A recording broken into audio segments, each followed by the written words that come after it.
Sou pessoal, bem-vindos ao meu canal. Estamos aqui de volta com mais um elemento da tabela periódica e depois de umas 3 semanas de interrupção, acho que foi por motivos universitários e por motivos de saúde também, que eu tive uma gripe forte, não conseguia falar.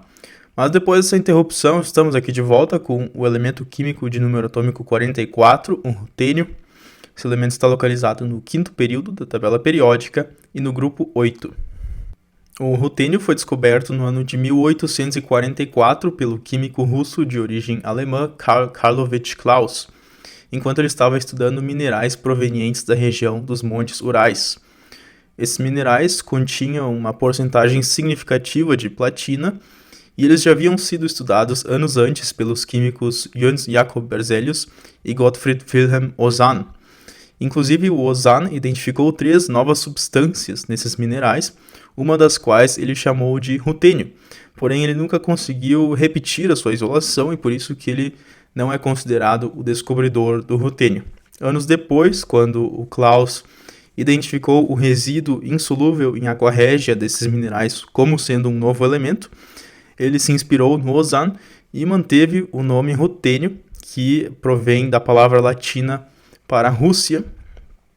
Então, o nome rutênio foi uma homenagem ao seu país natal, no caso do Karl Karlovich Klaus.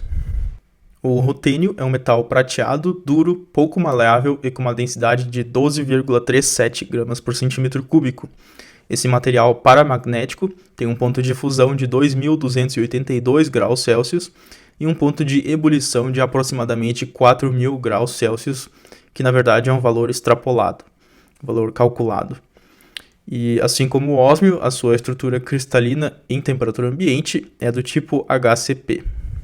Quimicamente, o rutênio é um metal bastante inerte, ele não é atacado por praticamente nenhum ácido oxidante, nem mesmo a aqua regia. A aqua regia não tem muito efeito nele, e fazendo uma comparação, enquanto o ferro reage facilmente com a maioria dos não metais, o rutênio reage com os mesmos elementos, só com dificuldade. E a não ser que seja com o flúor ou com o cloro, você vai ter que aquecer aquela reação para que ela prossiga.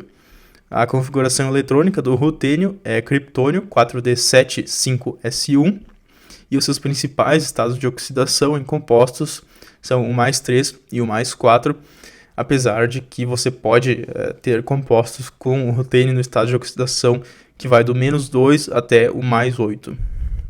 Vamos passar agora para os compostos do rutênio, começando pelos seus óxidos.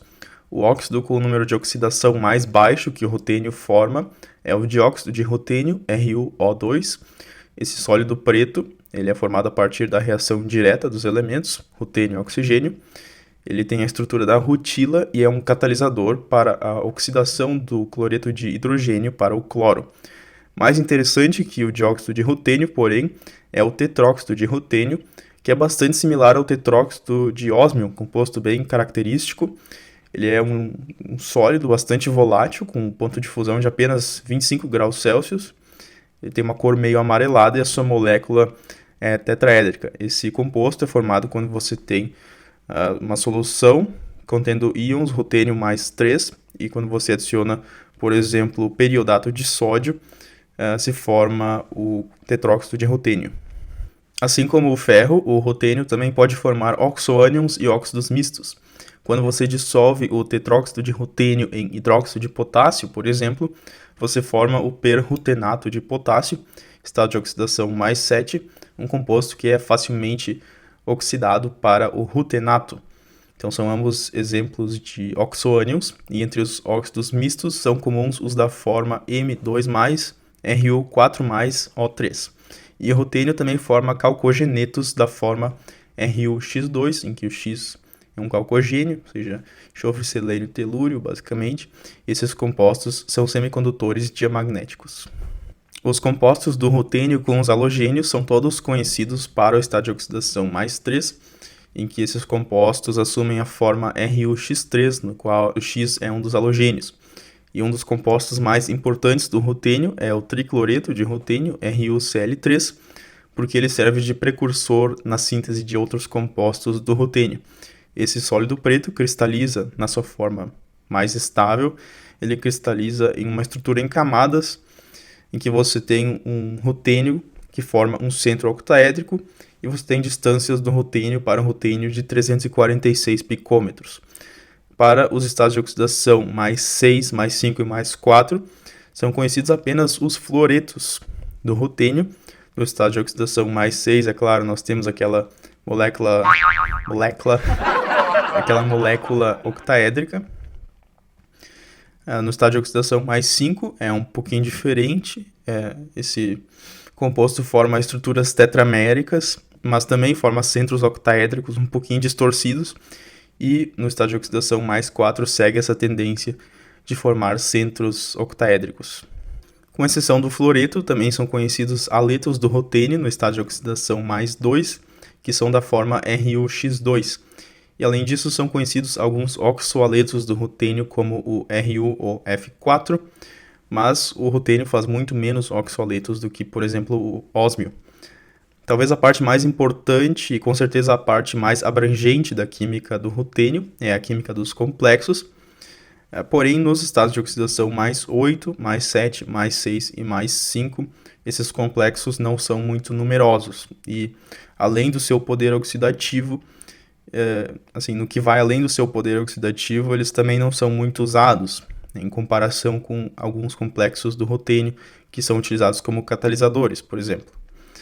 Até mesmo no mais 4, que é o principal estado de oxidação para os complexos do ósmio, o rutênio não tem tanta variedade assim. Mas um exemplo nesse estado de oxidação seria o ânion RuX62-, em que o X é o flúor, o cloro ou o bromo. Esse tipo de complexo é octaédrico e low spin.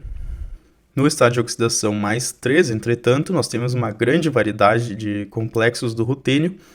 Eles são todos octaédricos e low spin, só que dessa vez com o elétron desemparelhado. Um exemplo seria o hexa-aqua-rutênio mais 3, que já foi observado em alguns sais. Uma coisa interessante do rutênio no estado de oxidação mais 3 é que ele forma uma série de complexos com os halogênios, em que os ligantes, os halogênios, podem ser substituídos por outro tipo de ligante, como por exemplo a água. Então você tem todas as possibilidades ali, que forma uma grande variedade. Você pode ter, por exemplo, um cloro e 5 águas, ou 5 águas e um cloro como ligante, e a carga do íon vai mudando. Isso te dá, claro, muitas possibilidades na química do rutênio. E o rutênio no estado de oxidação mais 3 também é conhecido por coordenar com ligantes pelo nitrogênio. Então, ótimos ligantes para esse estado de oxidação são a piperidina, a fenantrolina ou amônia, por exemplo. E no caso da amônia, você também pode substituir esse ligante por outros, como a água, e novamente criar todo tipo de complexo que você quiser. O estado de oxidação mais 2 também é um estado de oxidação bastante familiar para os complexos do rutênio. Nesse estado de oxidação, o rutênio forma um monte de complexos com o ligante nitrosilo e, em geral, com ligantes do grupo 15. Inclusive, eu achei na internet uma tese de doutorado que era só sobre os complexos do rutênio com o nitrosilo. Então, você tem uma enorme diversidade aí na síntese desses complexos. No estado de oxidação mais 2, nós temos, novamente, quase sempre uma geometria octaédrica desses complexos, com exceções sendo, por exemplo, o complexo quadrado piramidal aqui de cloro trifenilfosfina rutênio 2, acho que se chama assim. Se eu estiver errado, me corrija, que eu nunca estudei a nomenclatura dessas coisas em inglês. E uma coisa interessante aqui também é que no estado de oxidação mais 2, com o rutênio, se você tem um rutênio ligado à bipiridina, muitas vezes os complexos que daí resultam absorvem a luz visível, a luz ultravioleta, e isso pode ter muitas aplicações, como por exemplo a catálise da decomposição da água para o hidrogênio e oxigênio, que tem, é claro, a possível aplicação, a obtenção de energia solar através do hidrogênio, que é uma coisa que muita gente está pesquisando atualmente, seria uma forma de energia limpa e eficiente. Vamos ver se dá certo. E, sim, nos estados de oxidação mais baixos que o mais 2, nós geralmente ficamos confinados aos organometálicos, que é o que nós vamos falar agora. Nos organometálicos prevalecem, então, os metalocenos, ou no caso, os rutenocenos, e os complexos com a carbonila. Um exemplo clássico, a pentacarbonila de rutênio é um composto análogo à pentacarbonila de ferro, ou seja, um líquido volátil, uma geometria trigonal bipiramidal. E é claro que você não precisa ter complexos organometálicos do rutênio exclusivamente com a carbonila. Você pode substituir a carbonila e introduzir outros ligantes. Mas uma coisa interessante dos complexos organometálicos do rutênio que são exclusivamente com a carbonila é que se você vai adicionando mais átomos de rutênio, você acaba formando clusters, e nesses clusters você pode encapsular outros átomos, geralmente átomos menores, como o carbono, e através desses átomos, dependendo de qual tipo, de qual elemento que é e de quantos átomos são encapsulados, através disso você vai variando a densidade eletrônica desses clusters, que é uma propriedade muito interessante deles. E outro exemplo de complexo organometálico do rutênio é o rutenoceno, que novamente é um análogo do ferroceno. Ele tem os anéis eclipsados e é um sólido amarelo relativamente estável à oxidação através do ar e da água, mas quando ele é oxidado, ele tende a dimerizar. Isótopos. O rutênio, que ocorre naturalmente, é composto por 7 isótopos. São eles o rutênio 96, 98, 99, 100, 101, 102 e 104, dos quais o mais abundante é o rutênio 102, com 31,5% do rutênio, e o radioisótopo mais estável é o rutênio 106, com a meia-vida de aproximadamente 1 ano.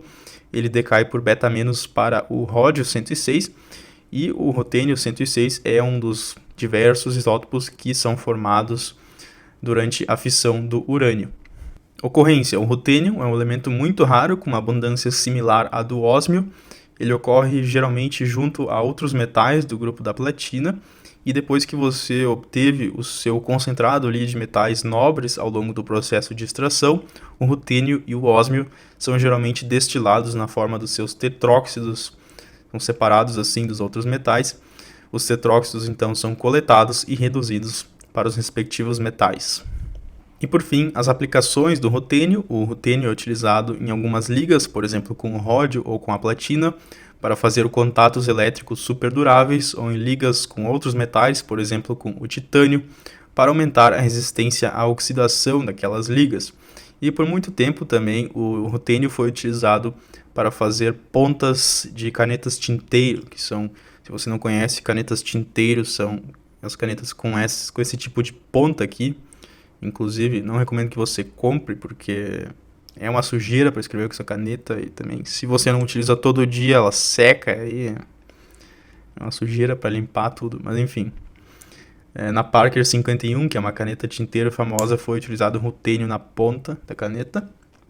E tem algumas outras aplicações menores do rutênio, mas na minha opinião a aplicação mais interessante é a aplicação na catálise. E o exemplo mais famoso são os catalisadores de grupos, que são uma série de complexos do rutênio que catalisam reações de metatese olefínica, ou seja, são complexos muito importantes na síntese orgânica. E também existem alguns complexos do rutênio que são para outros tipos de catálise, por exemplo, aqui na hidrogenação assimétrica de Noyori. Os mecanismos também são interessantes, mas isso vocês aprendem na aula de orgânica de vocês.